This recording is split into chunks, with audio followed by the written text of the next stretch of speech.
E aí, pessoal, nessa aula, que é a aula 6, a gente vai dar prosseguimento ao conteúdo de JavaScript. Agora a gente vai focar mais em estruturas condicionais, como if, while e for.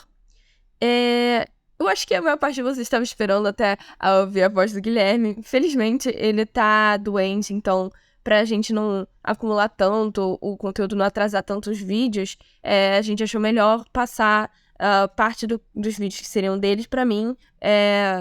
No início a gente até tentou esperar um pouco, assim, até por isso que os vídeos atrasaram realmente, mas pra não atrasar tanto, acabou que a gente fez esse esquema de passar alguns vídeos pra mim, daqui a pouco ele volta, a gente espera que ele melhore mesmo. Mas, indo realmente para a aula, vamos começar primeiro pelo if.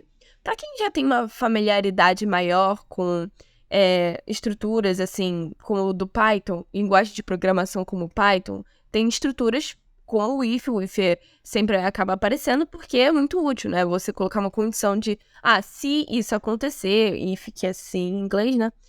Se isso acontecer, execute tal ação. Então, é muito útil quando você está formalizando assim, condições e uma lógica para o seu sistema funcionar, utilizar o if. E enquanto no Python a gente colocaria o if aqui uma condição, por exemplo, x igual a 2, e colocaria 2 pontos, e depois com certa indentação colocaria a ação, sei lá, um print oi. No JavaScript, a estrutura vai ser um pouco diferente, né? Já que é uma linguagem de programação diferente. Então, no caso, a gente teria o if e entre parênteses que a gente vai colocar a nossa condição, que aí pode ser, por exemplo, nome é igual a... Dois iguais aqui, porque eu estaria meio que fazendo mais uma comparação, quero que isso seja verdadeiro ou falso. O nome é igual ao Osvaldo. E aqui, para a ação que será executada caso essa condição seja verdadeira, eu abro as chaves e dentro delas eu vou colocar qual vai ser a minha afirmação, qual vai ser a condição a ser executada. Então, aqui, por exemplo, console.log, que seria meio que um equivalente ao print do Python, a gente coloca... Oi. E também antes eu deveria, na verdade, formalizar essa variável aqui em cima, né? Declarar essa variável nome, porque senão, obviamente, minha condição vai dar como falsa, porque nem tem a variável que está sendo avaliada, né? Então, eu vou colocar aqui realmente como sendo Osvaldo pra gente ter esse if funcionando. Então, ele vai ser, a condição é verdadeira e o que a gente espera é que seja executado o oi, que apareça aqui no nosso output. E foi realmente o que aconteceu. A gente ainda pode especificar ainda mais esse condicionante, o if. A gente pode colocar, por exemplo, o else. Então, se isso acontecer, se essa condição for verdadeira, você faz isso. Se não, o else é simplesmente se for falso. Não tem mais nenhuma condição. Então, para todos os casos que não forem o explicitado na condição, você vai executar essa outra ação.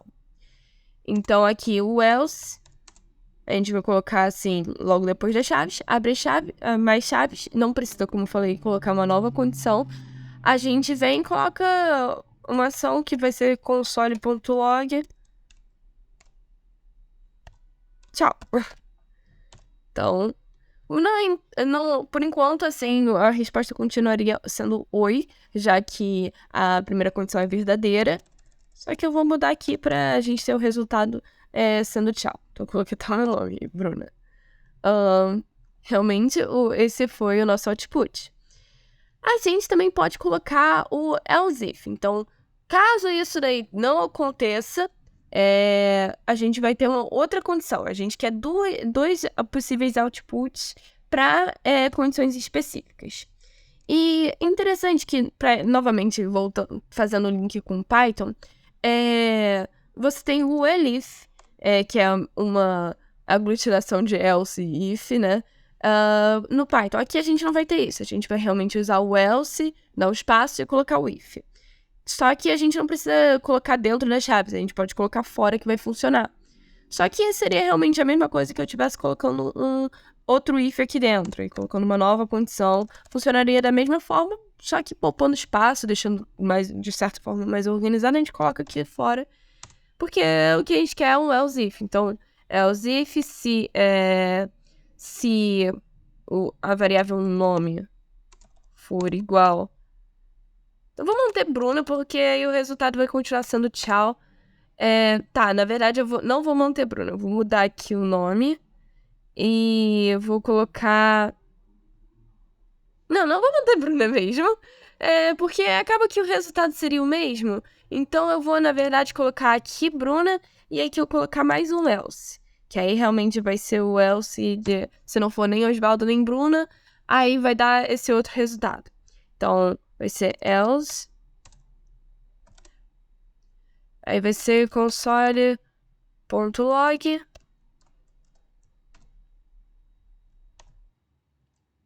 Até. Então, vamos lá. Primeiro a gente vai rodar aqui o nosso código. O output está sendo tchau.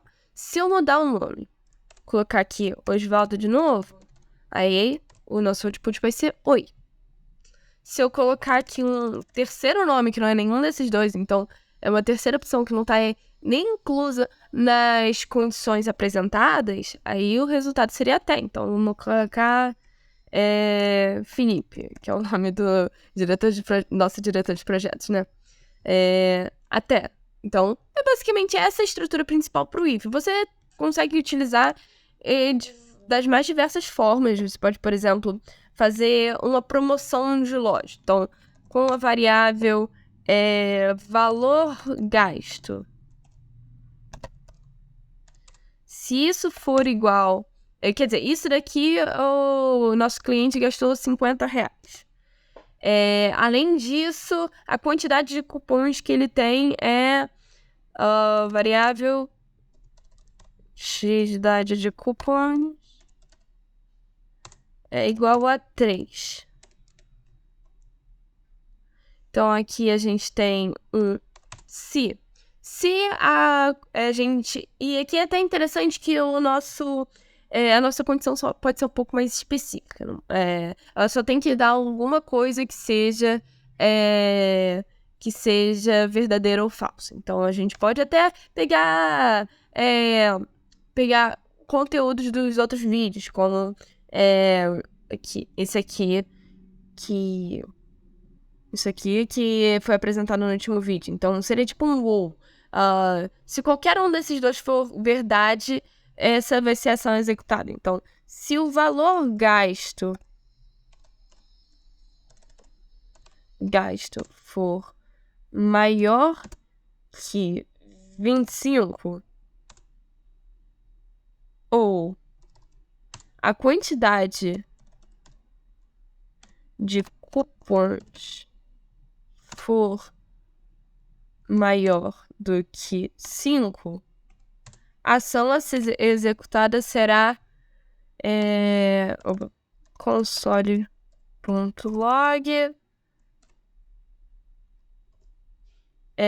você tem desconto.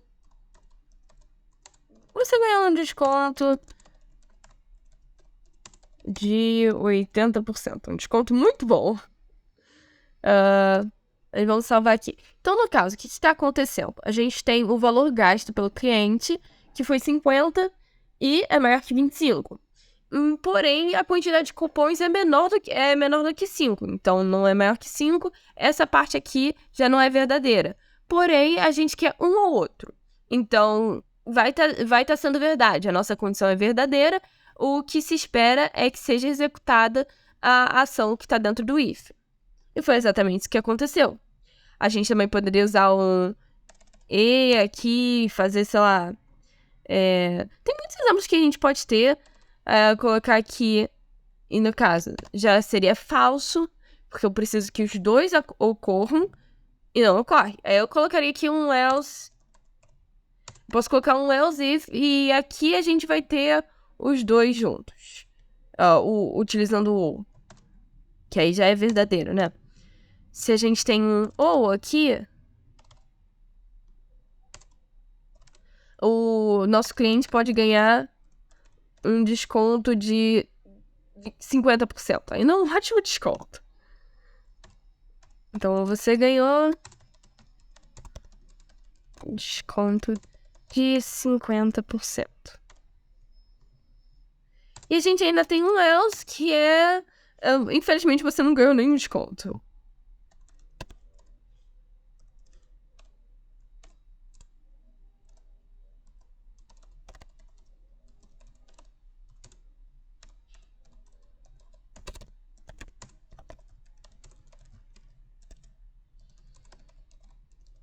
Pronto, aqui.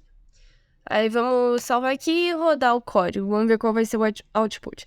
A princípio, o nosso output é de você ganhar um desconto de 50%. Depois a gente pode ir alterando as variáveis para vocês verem todos os cenários possíveis. Os 3 cenários possíveis aí. Desconto de 50%. Se a gente tem aqui uma quantidade de cupons igual a 7, espera-se que o nosso resultado seja de 80%, né? Você ganhou um desconto de 80%.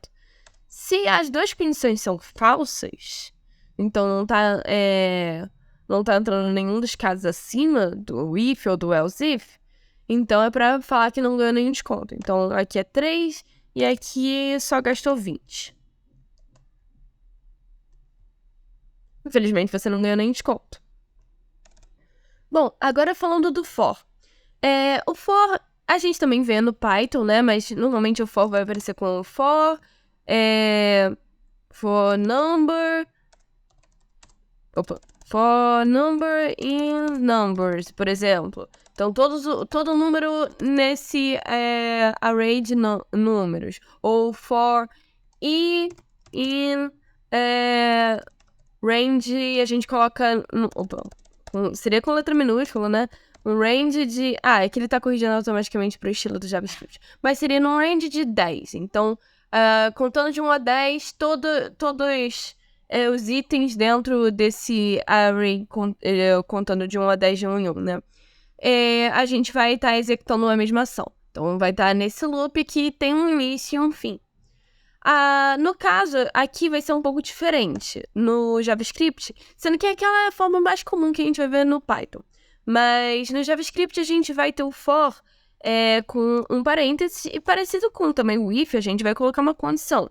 Porém, antes disso, a gente coloca uma inicialização. Então, se a gente está lidando com uma variável i, por exemplo, essa variável i, ela começa sendo igual a 0. Depois disso, a gente tem o ponto e vírgula, e aí finalmente vai colocar essa condição. Enquanto o i for menor do que 9... Opa! Dei espaço a mais. Enquanto a gente vai ter... enquanto o i for menor do que 9, a ação do for, a gente vai se manter nesse loop do for. Então, a ação do for vai continuar sendo executada. A gente, então, tem aqui, pode incluir uma expressão final. Então, o que ocorre ao final de cada iteração do for. E aí a gente pode colocar o i vai ser somado sempre mais 1 em cada uma das iterações. Agora, abrindo chaves, a gente vai realmente colocar qual vai ser a ação que a gente quer que ele execute. No caso, pode ser um console.log que vai printar o i. E aqui a gente vai ver, então, como esse for está funcionando. Começou com 0, agora ele vai estar contando. Ele printou primeiro o 0. Aí foi lá, ou seja, está executando essa ação. A variável i começando com 0, ela é menor do que 9. Vou lá e printo o 0. No final disso daqui, no final dessa primeira iteração, a gente tem a expressão final i vai ser igual a i mais 1. Então, para a próxima, a gente já está começando a printando o 1, que continua sendo menor do que 9, então a gente continua vai continuar executando o loop, né? O loop vai continuar tendo com suas iterações. Aí vai isso até que chega no 8. Então, quando chegar no 8, printou o 8, a gente vai ter a expressão final. E agora é 9. Agora é 9, quando for iniciar a próxima iteração, vai passar pela condição do i ser menor do que 9 e vai sair do loop. Então, esse é o esquema básico. É interessante também pensar que a gente não precisa tecnicamente colocar tudo isso dentro do parênteses. A gente poderia, por exemplo, tirar aqui e colocar a inicialização do lado de fora. Continuaria funcionando do mesmo jeito. Aqui, ó. Funcionou exatamente da mesma forma. Ao mesmo tempo, a gente pode colocar breaks dentro. Então, isso daqui seria basicamente um break com uma condição. Então, a gente colocaria um if aqui dentro, né? Com essa condição. E aqui, abrindo chaves, a gente vai colocar... Na verdade, nem precisa abrir chaves. A gente pode colocar direto assim, break. Então, se isso acontecer, vai quebrar o código. Quer dizer, quebrar o código não exatamente. Vai quebrar o loop. A gente vai sair do loop. E esse console... e esse I++ é a expressão final, que é basicamente que vai estar a última ação que vai estar ocorrendo. Então, se a gente colocasse aqui no final, não faria diferença. Aqui vamos rodar, vai continuar dando o mesmo resultado. Aqui. Esse aqui é o mesmo output que todos os outros tiveram.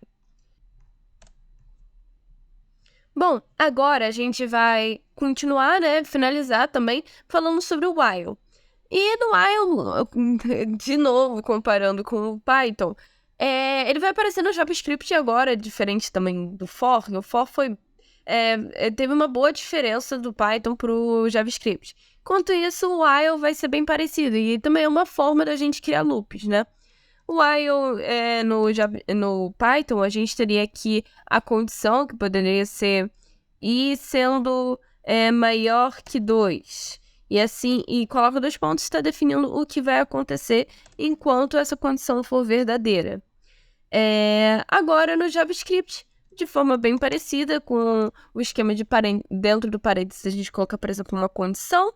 E aqui a gente colocaria essa condição de que, enquanto o i for maior do que 2, a gente vai ter...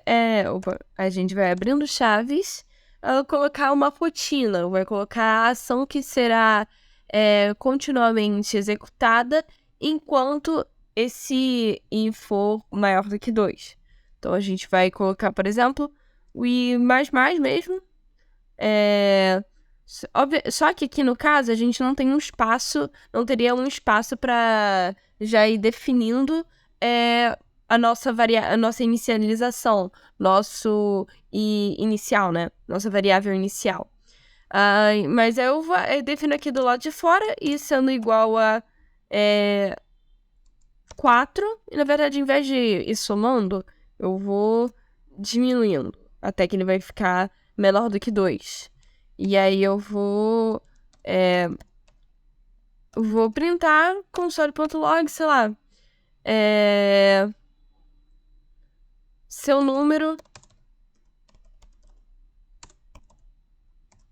Opa, na verdade eu esqueci de colocar as aspas.